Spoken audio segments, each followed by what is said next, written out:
Mwina timavutika pa nyanja ya nsautso, ndina mondwe wakuopa amalondola dzuwa, koma dziko langwiro zitachoka nkhunguzo, tidzazindikira bwino patsogolo. Zofunika zathuzo zosoweka mdzikoli, thupi njala ndi usiku, munda mulibe mela, tikhulupirire Mbuye timalinga ndi mawu, tidzazindikira bwino patsogolo.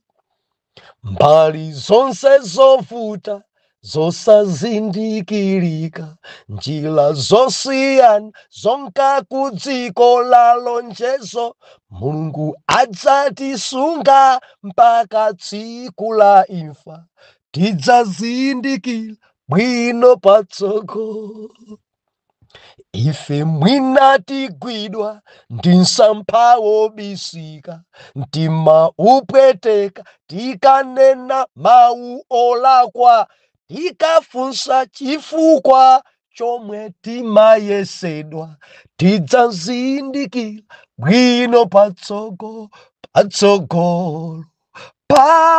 patsogolo mene mawabwi, pamene wayela adzafike kwawo, tidzanena nthano tagonjetsa bwanji, tidzazindikira bwino patsogolo. Ndiulandireni okondedwa omvera konse kumene muli. Henry K. Chale, mtumiki wanu, believer, lero pa 30 June 2025, Yona sabutopiki, kuzindikira choyambitsa vuto pamalo. Believer, chimene chikuvuta kwambiri lero, tikumalimbana ndi zizindikiro osati choyambitsa. Tiwerenge Yona chapter number 1, verse number 7 mpaka na verse number 10. Mawu apamwamba. Kuyitanidwa kwa Yona, kuthawa kwake ndi kulangidwa kwake. Verse 7. Ndipo anati yense kwa nzake, tiyeni tichite maere kuti tidziwe choyipa ichi chatigwera chifukwa cha yani. Momwemo anachita maere, ndipo maere anamgwera Yona. Mayo. Verse number 8. Pamenepo anati kwa iye, utiuze choyipa ichi chatigwera chifukwa cha yani? Ntchito yako njorani? Ufuma kuti? Dziko lako nliti? Nanga mtundu wako? Verse 9. Ndipo ananena nawo, ndine Muhebiri, ndiopa Yehova Mulungu wakumwamba, amene adalenga nyanja ndi mtunda. Pamenepo amunawo anaopa kwambiri, nati kwa iye, ichi nchiyani wachichita? Pakuti amunawo anadziwa kuti anathawa pamaso pa Yehova, popeza adawauza. Tipemphere.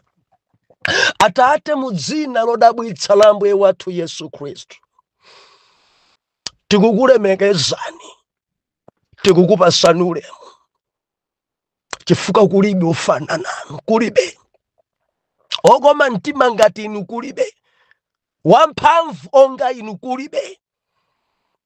Zikomo chifukwa cha kuwerengedwa kwa mawu, tikukufunani kwambiri Mulungu. mutilankhule, mutiphunzitse, mutidzudzule, and tidzamva m'dzina la Yesu. Amen.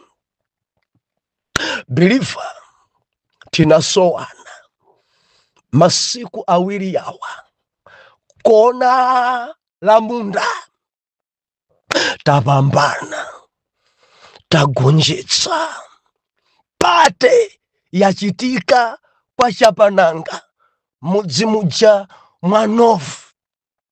Tinali ndi nthawi yabwino kwambiri mwana Mulungu, and kunabwera anthu ena ochokera mchikwawamu, ena ochokera ku Mozambiki, ochokera Mozambiki. Pena nyimbo ija nkumayimba ife nkumalephera kuyankha kodi akunenanji nyimbo dzina zachishoona. Ine kumati banja ti gulu limene likuchokera ku Mozambiki. Mwana Mulungu, Jehova wadzilemekeza, Jehova wadzilemekeza. Pate yachitika, moyo umodzi wabwerera m'dzanja la Mulungu. Believer, anthu amasulidwa, kumasulidwa kwene Mulungu analankhula kumeneko, Mulungu anavumbulutsa zinsinsi kumeneko. Ndipo ndaona ena zimayi akubwera nkudzagonja pamaso pa Mulungu.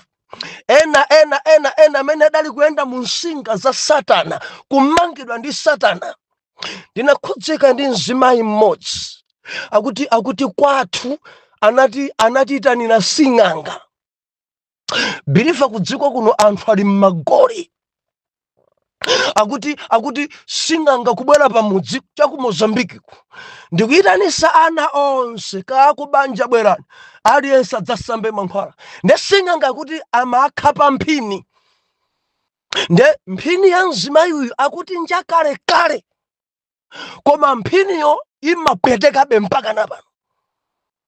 Kupwetekabe, kubwera kunsokolo kumati abusa ndikumva kupweteka, koma dandikhapa kale kale mphini ima ndi wawa kwambiri mphiniyo. Believer, tinapemphera ndi mzimayi uyu, ndipo chozizwa cha mphamvu chachitika. Pompo mphini kuleka kupweteka. Haleluya. Mulungu analankhula kuti pali ena mu msonkhano muno amene adamatidwa pakamwa, kutsekedwa pakamwa kuti usadzanene. Ukadzanena iwe ndiye Mulungu akufuna masule. Mwana Mulungu, anabwera wina nzonadi otsekedwa pakamwa ndine, padachitika zakuti ndipo ndidozula kuti ukadzangoti wanena iwe udzaona. Tikamanena kuti pate yachitika, Believer, mudzindimvetsetsa, kudziko kuno Mulungu akumasula, anthu akumasulidwa, anthu akusamuka mu ufumu wa ndani, mu ufumu wa devil nkubwera mu ufumu akuunika. Endi zimene zidzachitika, ma intercessor anali pa mawondo kupembedzera. Ena nkachita kuimba foni, dzikuyenda bwanji kumeneko, ana Mulungu adali pa mawondo. Ma intercessor nonse, Mulungu apitilize kukudalitsani, Mulungu apitilize kukukwezani, Mulungu apitilize kukuchitirani zodabwisa. Jehova wadzilemekeze ndi chikho Yesu warenga. Adalitse mabanja anu, ma intercessor nonse. Mulungu wapambana. Haleluya. Kwa Chapananga, Mulungu wadzilemekeza, Mulungu wadzilemekeza. Omvera, Sabata yatha timaitseka wiki ponena kuti tidali ndi mwambi, komanso sabutopiki yotseka nayo wiki timanena kuti kusadziwa nkufa komwe. I believe mukukumbukira. Ndedi manena kuti Yona pamalo amaonongetsa zinthu.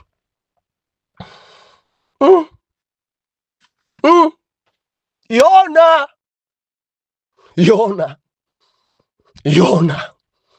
zinthu zidatayidwa. Yona akarundwa datayidwa. Yona kusokonekera kwa panyanja Yona. Ndeti manena sabata yatha turaya dzinthu dzosenera kutaya. Izizi sizofunika kutaya. Zimenezi ndi thandizo lanu. izi. Yona ndi amene akugwedeza mpingo. Yona ndi amene apangitsa kuti dzimatenda dzikule. Yona ndi amene akupangitsa Madonna kuleka kukuthandizani.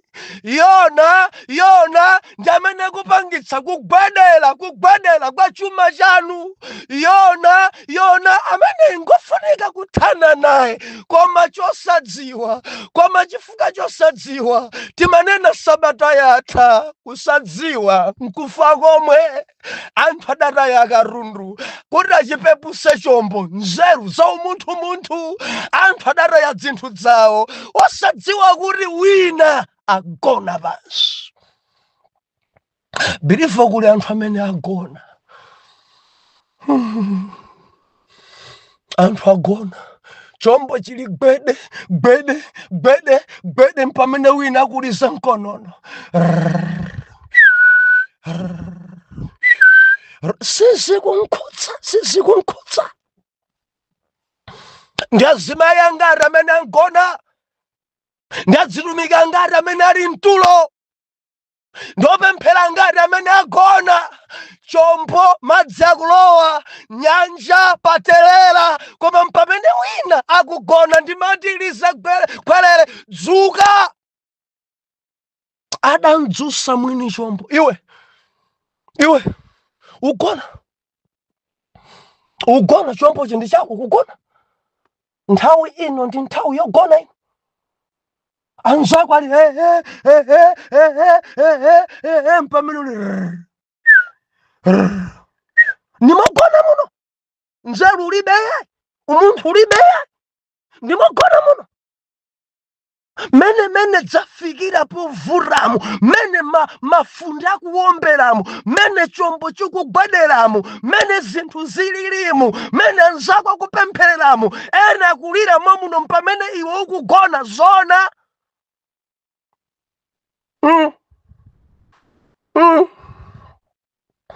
Kusadziwa nkufa komwe.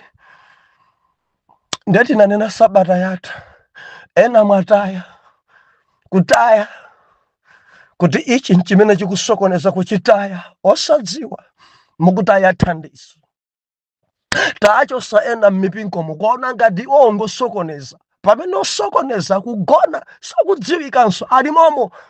Tayimisa ena tapanga ena remove magulupumu osasokoneza koma chiyona chili pansi sichikudziwikanso kuti chikwembisa vuto chimenechi changogona pansi sichikulabada sichikupemphera changogona pansi bore chombo chili gwedegwede changogona pansi mpingo uli gwedegwede changogona pansi ndalama sizikubweraso changogona pansi. Yona lero tikunena kuti lerolo kupeza choyambitsa vuto. Biliva kupeza choyambitsa vuto. Dziko langa limalimbana ndi chizindikiro. Mukayang'ana nkhani pa nyanjapa verse number 7 ndiganiza kuti mwina ikadachitika poyambilira dzinthu zitangoyamba kusokonekera poyambilira paja pamene mafunde ankabwezera mbuyo akamapita kumawa. Funde la Mulungu mphepo ya Yawe imachokera kumawa kwakankhira kumadzulo. Akamati iya itingupita kumadzulo komweko akuti mafunde amachokera kumadzulo kwakankhira kumamawa. Bwanji tilowe chakumweraku akuti mphepo ya Yawe imachokera kumwera kwakankhira kumporo pompaja ndi pamene padali nthawi yoti no bwanji tichite maere. Tikamanena maere tikukamba za kufufuza. Nchifukwa chani zikuchitika izi? Sizimakhala chonchi pano. Chikuchitika chimenechi why? Lero dzarani lero dzachitika nchani lero? Akadayamba kufufuza choyambitsa vuto, akadayamba kufufuza choyambitsa asanataye akatundu, asanataye za hardware, asanataye chuma chao, asanataye chakudya chao, akadayamba day one dzuchitika izi chifukwa cha arapeza yankho mpamene akadayamba bwino kutaya. Koma adara ya zinthu asadafufuze choyambitsa, adara ya zinthu zimene sisidali vuto pa nyanja, adara ya zinthu zimene sidali thandizo lawo, adara ya zinthu zimene sidali makapital mabizinesi yawo, adara ya why sadafufuze before kutaya, sadafufuze. Believer, dzofunika upezekaye choyambitsa vuto, ufufudzekaye vuto imeneyi bwanji, chuchitika nchani? Marenda amene wa bwanji, chuchitika nchani?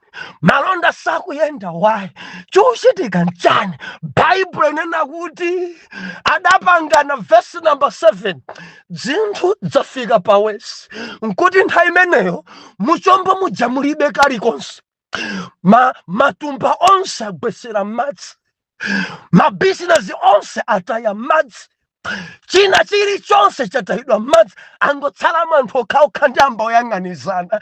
Karundu ndamene tantayayi, chimanga ndi chimene tachitayachi, dzahadiwaya tadzitaya zonse, koma mphepo sikutilekabe, koma mphepo sikupumabe, madzi akulowabe ngalawa. Mulungu believer, Mulungu alibe phada, alibe masewera. Ndemalemba onena kuti banji tichite maere, akuluakulu tichite maere, tifufuze kuti choyipa chimenecho chikutibwera chifukwa chani. Tichite maere. Mwansanga adapanga maere, akuti maere amenewo adamgwera Yona. Wow, adapanga maere chifukwa chani? Mphepo ikutitsata chonchi. Nchifukwa chani pa nyanja lero pavura? Nchifukwa chani ngalawa sikuyenda? Nchifukwa chani lero paterera pa nyanja? Vuto imeneyi yayambira pati? Chuchitika nchani? Kodi sosi ya zimenezi ncha arakambirana akuti aliyense mfundo adagwirisana nayo? Nzonadi tichite maere, tidziwe kuti zimenezi zichitike ndi ndani, tidziwe kuti mavuto amene atigwere ni ndani, tidziwe kuti choyipa ichi chachokera kwa ndani. Akuti atapanga maere dzidamgwera Yona kuti vuto ndushu. The verse number 8 ngati sindikulakwisa, maere achitika ndiakumkwidzinga ndi mafunso. Haleluya. Mafunso adamba vuta, mafunso adamba vumba, ndiye madalaja gagasi. Oko ndidomvera ukanthawa Mulungu, mafunso amene amakugwidzinga nawo nthawi zina makhala ana. Ndimaganiza ndinu abusa. Mesa mumapemphera inu. Ndikunena ndi angapa kundivomeza roye. Mafunso makulu, mesa mumasonkhana ndi achaleni. Ai. Mesa mudali ndi udindo umene kuti. Yes. Hallelujah. Mafunso adayambika, mafunso adayamba kumkwidzinga nawo, adayamba kumfunsa nawo mafunso. Verse number 8. Mafunso adafunsidwa 5. Believer, mafunso 5. Maere atangwera, arazindikira muchombo kuti Karundu tatayayi apangisa ndu mphepo ikuombayi ayibweresa ndi uyu, chowawa takumana nachochi achibweresa ndi uyu. Adadziwa onse angalawa, ndimati ndilize khwerere, zidzadziwika olo magona pansi, zidzadziwika olo mukubisala lero, zidzadziwika kuti sosi ya mavuto ndinu, zidzadziwika mabweresa mpungwepungwe ndinu, zidzadziwika mpingo ukugwadera ndinu, kamukubisala bwanji, kamuli ndi nyanga, kamukutani, zidziwika pompano kuti mavuto kuti akule ndinuyo, zidziwika kuti amene mukuononga banja ndinu, zidziwika kuti chuma mukusakaza ndinu, zidziwika kuti bizinesi mwaononga ndinuyo, zidziwika chifukwa maere achitika, endi maerewo adachitika Mulungu adachita kulowerera kuti wovutitsa adziwike msanga. Ayilowerera Mulungu adzivumbulutsa kuti adziwike kuti mavuto awo akubwera chifukwa cha akulu awo, zidziwika. Ndakuti arazindikira kuti mavuto wanga uyu adamfunsa mafunso 5, amakukwidzinga ni mafunso 5, ukangonthawa Mulungu amakukwidzinga mafunso 5. Petro lonso atatalikira bwa adamkwidzinga ni mafunso 3. Biliva tilimazika funso yamba kumfunsa kuti zidamgwera kuti ndiyeyo, akumfunsa kuti utiuze choyipa ichi chatigwera chifukwa cha yani. Asadayankhe funso number 2, akumfunsa ntchito yako njorani. Asadayankhe funso number 3, akumfunsa ufuma kuti. Asadayankhe akumfunsa number 4, dziko lako ndiliti. Funso lomalizira nanga mtundu wako, ndiwe mtundu wanji wa munthu, ndiwe mtundu wanji wa munthu. Mafunso 5, ndiwe mtundu wanji wa munthu. Funsa kumapetroyi ndimene adayiyankha. Oh, haleluya. Mukalenga verse number 9 vanana kuti ndine muhebiri, ndimaopa Mulungu amene adalenga nyanja ndi mtunda. Mumva amene akuyankhira Yona. Mukayang'ana bwinobwino ndikuti ngati funso ikuyankhidwa poyambirira ndimene. Haleluya. Number 1 yo akuti adayankha nkati according ndi verse number 10, chifukwa kuti adawauza kuti adathawa. Chifukwa funso wanu kuti utiuze choyipa ichi chatigwera chifukwa cha yani. Ndakuti adayankha apa sadalembe koma adachita kuwauza ekha kuti ndathawa. Chifukwa cha kuthawako mavutowa mukumana nawo. Haleluya, haleluya. Ntchito yako njorani nkulu, uli ndi udindo wanji, umagwira ofesi iti, uli department iliyo, ukunka kuti, ukuchokera kuti. Dziko lako ndilitiwe, ndiwe mtundu wanji wa munthu. Ukhoza khala m'Malawi koma ndiwe mtundu wanji wa munthu. Ndiwe Manganja, ndiwe Nsena, Mulomwe, ndiwe mtundu wanji wa munthu. Ndiwe Mtumbuka, Mtonga kapena, ndiwe mtundu wanji wa munthu. Nena Mchawa, ndiwe mtundu wanji wa munthu. Ndiwe mtundu wanji wa munthu osakhudzika ndi mavuto. Ndiwe mtundu wanji wa munthu osalabadira nzako akutaya katundu. Ndiwe mtundu wanji wa munthu obweresera mavuto osaukitsa nzako. Ndiwe mtundu wanji wa munthu mpingo ukonongeka kumangoyang'ana. Ndiwe mtundu wanji wa munthu wachokera kutiko, upita kuti, udabadwira kutiko. Ndiwe mtundu wanji wa munthu osavomereza nsanja bwanji mvuto igwamba kumene. Ndiwe mtundu wanji wa munthu.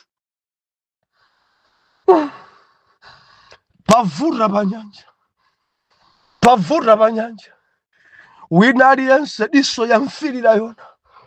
Zona zona ungaononge ndalama zanga iwe zona katundu wanga hadi we angapite madzi iwe zona ungapangise madonna kuti siya kuti thandizo litondoviro mkonono iwe zona ungaite sebanja langa iwe zona yona zangwera yona adziwika. Message yanga today, musadagamule musadachosena fufudzani vuro imene yayambira pati musadayambe kuraya zinthu biriva fufudzani vuro imene yachokera pati musadantamangize nansusi mufufudzeka kuti vuro imene yachokera pati chifukwa madzathamangisa nansusi ndikudzaitanisa nanthuli imene yalumikizika dzina menero nansusi nanthuli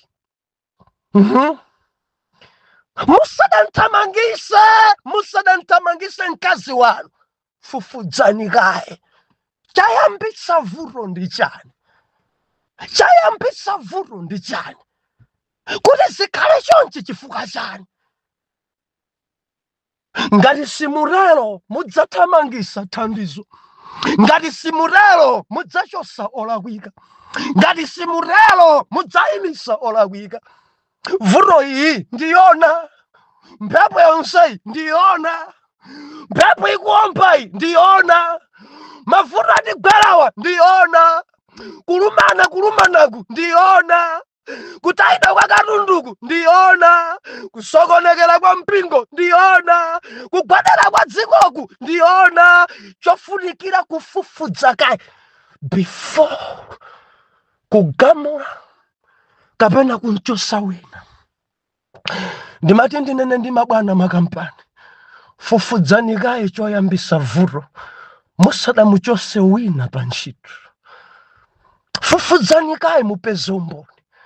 Fufudza fa akakang'ang'ala uyuyu kuleba ofesi mumulipira zambiri akapita ku court uyuyu simudafufudze uyuyu musauka nayo. Fufudzani kaye mupeze chonadi. Fufudzani kaye a general manager musadathamangise. Fufudzani kaye zifuka za personal tazilekani nkani njakuntchito iyi eti nkhani za personal kuzibweresa kuntchito basi ntchito yako yatachoka mumulipira ndilipire ndi kampani makampani ambiri akusauka chifukwa cha anthu atsogoli opanda dongoso amene safufudza mangofulumira kugamula mchose ntchito. Ambuye akulankhuleni. Mipingo ya mbiri konongeka pa adangofulumira kugamula anchose namenepa kuyambira pano basi choka ukafuna mpingo onekalowa pita sitikufuna pano musadafufudze muthamangisa olakwika muthamangisa dalitso pamalo muthamangisa amene akumanga mpingo muthamangisa amene amalimbikitsa. Fufudzani kaye zadzandiyani. Fufudzani kaye zayambika izi chifukwa chani. Fufudzani kaye mupeze choyambitsa vuro musamathane ndi zizindikiro. Ndi manene ine wiki yapita chaka chatha dziko langa limalimbana ndi zizindikiro. Marenda nthupi marenda aliwonse ali ndi chizindikiro. Ena akamadwala munthu amatuluka mabala milomo ndiye basi ukuthamanga kagula chani kamisozi kuti uyike mabala milomo kuti ku milomo edzinyekabe bala adzikulabe chifukwa vuro si milomoyo. Milomo ikuti idzing'ambika chonchi mabalawa chifukwa kuti mutu wache ukumpweteka. Now chofunikira uyambe kaye wathana ndi kupweteka kwa mutu ujo ukazizira ndi pamene mabala a milomowa adzapole. koma mukathamanga nkuyika makamisozi pa mabala pa milomo, zedi mulomo wapansi ung'ambika mabala, mulomo wa mwamba ung'ambika mpaka na mphuno yonse dzakhala yachani ya mabala, mpaka na chibwano chonse chikhala cha mabala, chifukwa chakuti mutu jasukuzizira mulimbana ndi chizindikiro cha matenda a mutu osari choyambitsa. Ende mukafufudzanso mutu kupateka chifukwa chaye, mudzafufudza mudzapezana kuti mwina mkatimo muli malungo, chifukwa panadolo ndi penikira chabe. Pakangodusa maola awiri atatu uyambanso pweteka. Ndiye pakufunika chakwinini muthane ndi malungo, ndicho linga chakuti mutu usiye kupweteka. Mutu ukasiya kupweteka ndi pamene mabala pa milomo adzapole. Ndikulankhula ndi wina china chake, mumalimbana ndi chizindikiro, zisungu zikatuluka musalimbane ndi zisunguzo. Chilipo chimene chayambitsa vuto m'mimba mwanu, chimene chapangisa kuti zisungu zituluke. Ndipo kamalimbana ndi chisungu zedi matendawa sachira, mudzifufudza choyambitsa vuto, mukachipeza muthane ndi vutoyo. Haleluya. Panyanja paja adayamba kutaya katundu asadafufudze choyambitsa vuto. Adaraya za hardware, adaraya mabizinesi yawo, adaraya zinthu zofunikira asadafufudze, adaraya asadafufudze. Ndikulankhula ndi angati andivomereza busa, ndidaraya ndisadafufudze. Wina kulira pano nzonadi mukulankhula ndine, ndidaraya ndisadafufudze, ndidaraya nansuzi ndisadafufudze, ndidaraya sekiritale ndisadafufudze, ndidaraya ndisadafufudze, ndidachosa ntchito pamalo ndisadafufudze. Haleluya. Kumangu dabobe kampani gwede, chimpingo gwede, chigrupu gwede, dzinthu osayenda. Fufudzani mupeze choyambitsa vuto, muchipeze chimene chapangitsa kuti zinthu zikhale chonchi.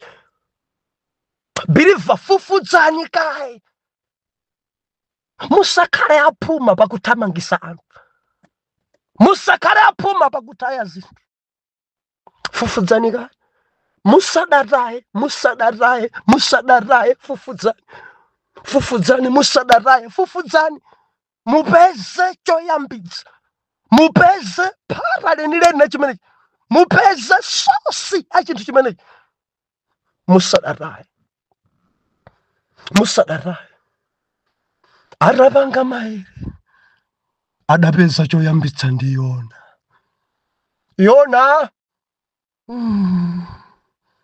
Yona, zinthu rudzatayika. Yona, ndiwe mtundu wanji wa munthu watayisa zinthu. Yona, ndiwe mtundu wanji wa munthu ukutesa mabanja. Yona, ndiwe mtundu wanji wa munthu ukuombanitsa anthu pa mpingo. Yona, ndiwe mtundu wanji. Adayankha kuti, ndine Muhebiri, ndimaopa Mulungu amene adalenga nyanja ndi mtunda, akuti anthu onse mchombo adachita mantha.